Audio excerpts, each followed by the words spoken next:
इन काफिरों से कहो कि भला देखो तो, अगर अल्लाह तुम्हारे कान और आंखें छीन ले और तुम्हारे दिलों पर मोहर लगा दे तो अल्लाह के सिवा कौन सा माबूद है जो तुम्हें ये नेमतें फिर बख्शे। देखो हम किस किस तरह अपनी आयतें बयान करते हैं, फिर भी ये लोग रूगर्दानी किए जाते हैं। कहो कि भला बताओ तो, अगर तुम पर अल्लाह का अजाब बेखबरी में या खबर आने के बाद आए तो क्या जालिम लोगों के सिवा कोई और भी हलाक होगा। और हम जो पैगंबरों को भेजते रहे हैं तो खुशखबरी सुनाने और डराने को, फिर जो शख्स ईमान लाए और नेकुकार हो जाए तो ऐसे लोगों को न कुछ खौफ होगा और न वो गमगीन होंगे।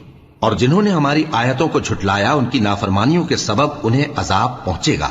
कह दो कि मैं तुमसे ये नहीं कहता कि मेरे पास अल्लाह ताला के खजाने हैं, और न ये कि मैं गैब जानता हूं, और न तुमसे ये कहता हूं कि मैं फरिश्ता हूं।